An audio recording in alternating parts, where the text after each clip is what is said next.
¿Qué es el verdadero bienestar? Creo que todos nos hemos hecho esa pregunta alguna vez en la vida. Permítame compartir con ustedes cuál ha sido mi experiencia respecto a este tema. Siempre he creído en la magia de las estrellas. Desde niña, después con mis hijos y ahora con mis nietos, cuando atrapamos esa primera estrella que aparece al caer la noche, unos segundos antes de que salga la segunda, cerramos los ojos y pedimos un deseo con todo el fervor y la auténtica conciencia de que se va a cumplir. Las estrellas pueden transformar vidas. Basta recordar cuando éramos niños en kinder y llegábamos a la casa con una estrella pegada en la frente. Esa sensación de la goma y la frente endurecida y el sentimiento de sabernos buenos. Es como si la belleza de las estrellas en el infinito, de pronto al ponértela en papel en la frente, hiciera resonancia con tu propia belleza. El otro día Valentina, mi nieta de 2 años, no se quería bañar. Esa tarde había llegado del kinder con una estrella en la frente y le decía a su mamá, mamá, es que se me va a caer. Y eso me recordó cuando yo también era niña y te quería que esa sensación de la estrella puesta en la frente durara para siempre. No duró para siempre, solo fue en el kinder. Porque una vez que entré a primaria, fui pésima en los estudios, pero bueno, de hecho, la última o penúltima de mi salón de clases. Fui pésima para los deportes. Bueno, fui pésima hasta para entregar esos mantelitos del Día de las Madres que había que hacer el 10 de mayo. Siempre era la última en entregar. Mi autoestima durante mi época de primaria fue muy, muy mala. Yo me sentía una niña inexistente, me sentía una niña transparente. Y lo que me acabó de dar la estocada fue cuando a final de quinto de primaria me entregan mi boleta de calificación y veo que está cruzado en rojo un letrero a lo largo de toda la boleta que decía reprobada. Sentí una enorme vergüenza de ser la única de mi salón que me quedaba. Además del enorme pavor que tenía yo de ir a enseñar esas calificaciones a mi casa. Esas dos cosas me hicieron esconder la boleta por unos días hasta que por supuesto llegó el domingo 9 de la noche y no me quedó otra más que dar la cara. Fui al despacho donde mi papá grababa su música y con el estómago encogido le puse la boleta sobre la mesa. Mi papá dejó de hacer lo que estaba haciendo, la vio, se quitó los lentes, se me quedó viendo y me dijo, ¿por qué, Gaby? Si tú puedes con esto y más. Además, quiero decirte que en la vida las calificaciones no importan. Lo que importa es que pongas todo tu corazón en todo lo que hagas. Y lo decía alguien que sin estudio alguno había logrado sacar adelante la familia y darnos una vida digna. Después me pidió que rodeara su escritorio. Me paró frente a él, me tomó de los brazos y me dijo, oye bien lo que te voy a decir y quiero que nunca se te olvide. Tú naciste con estrella.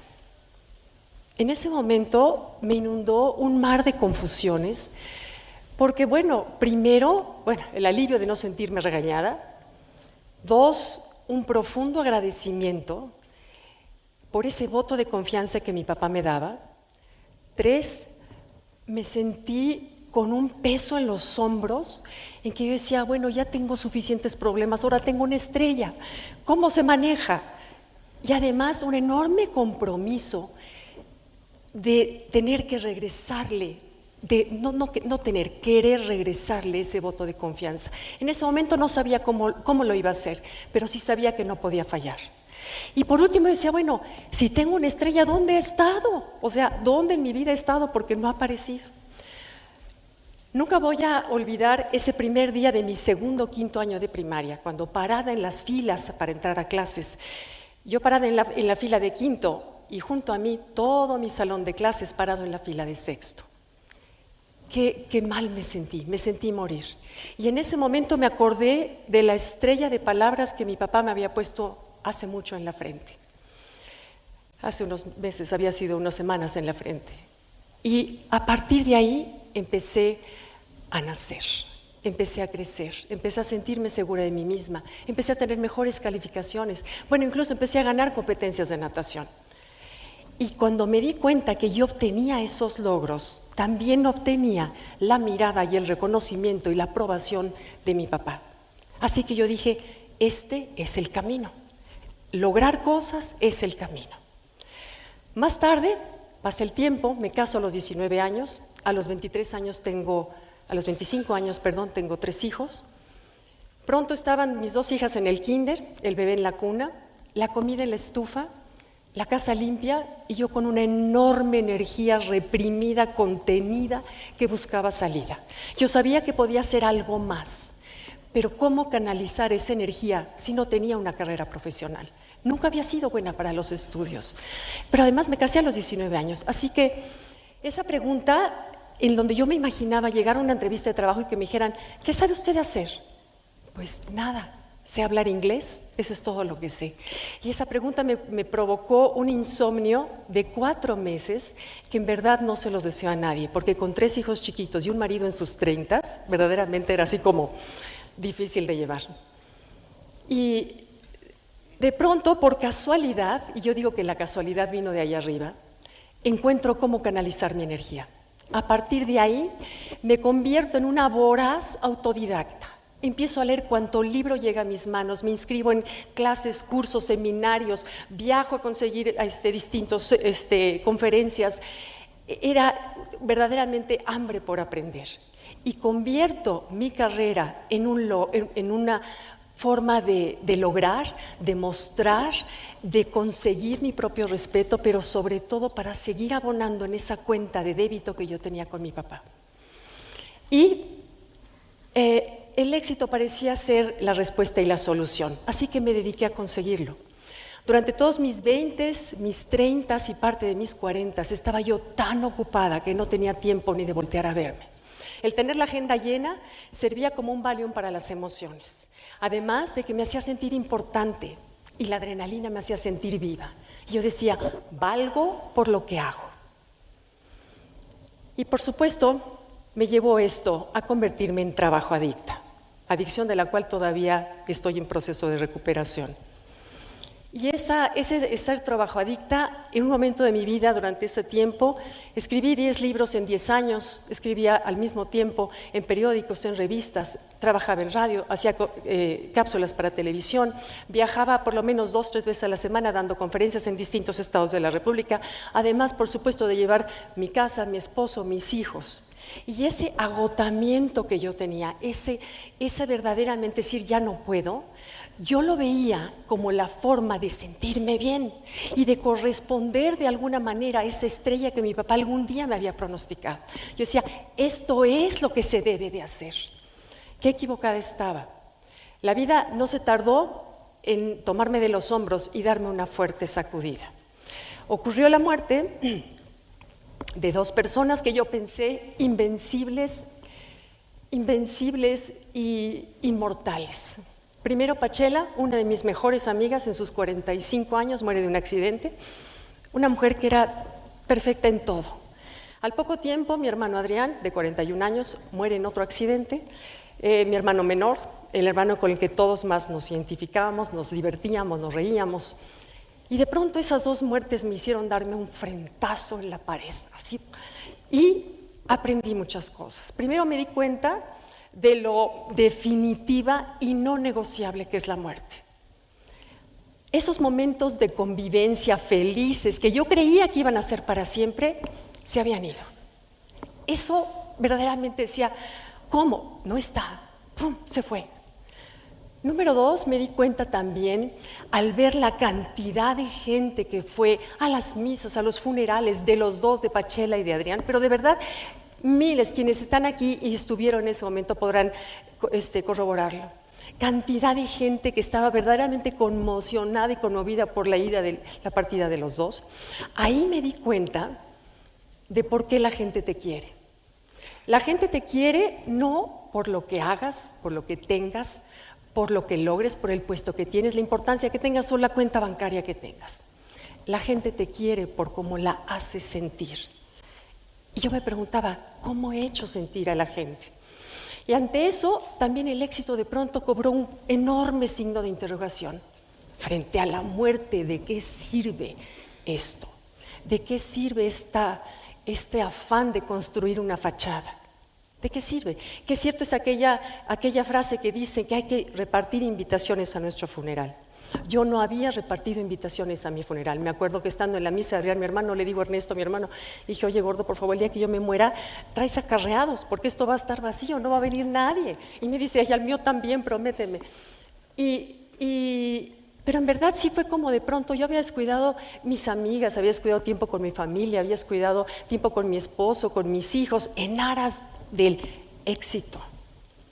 Ya es hora de qué servía. Y por último me enfrenté también con algo que ha sido, yo creo que un punto de aprendizaje importante en mi vida. Me enfrenté que el dolor te lleva al sótano 3 de la oscuridad, en donde más solo y oscuro está, encuentras que hay una puerta de luz. Una puerta de luz que en el momento de abrirla encontraba una inexplicable paz y una inexplicable serenidad. Y me había dado cuenta que esa puerta nunca la hubiera encontrado allá arriba.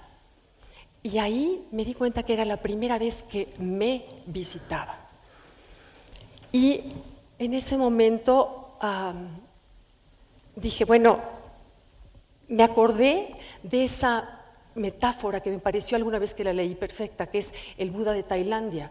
Hace 50 años, un grupo de monjes budistas en Tailandia deciden mover un Buda de terracota porque estaba albergado dentro de un templo de 800 años de antigüedad que amenazaba con derruirse y destruir su Buda. Así que deciden meterle unas cuñas al Buda para trasladarlo. En el momento de hacerlo, se dieron cuenta que se agrietaba este Buda de terracota.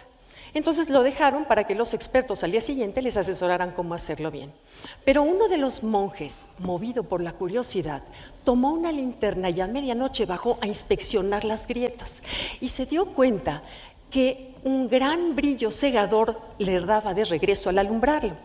Entonces decidió tomar cincel y martillo, empezó a hacer el agujero un poco más grande y se dio cuenta que ante sí tenía uno de los tesoros más grandes nunca antes visto, un Buda de casi 2 metros completamente de oro macizo. Cuando vi esa metáfora dije, es que pasaron 800 años en que nadie, ¿cuántas generaciones? Nadie se había dado cuenta que dentro de ese Buda de terracota había un tesoro de oro macizo.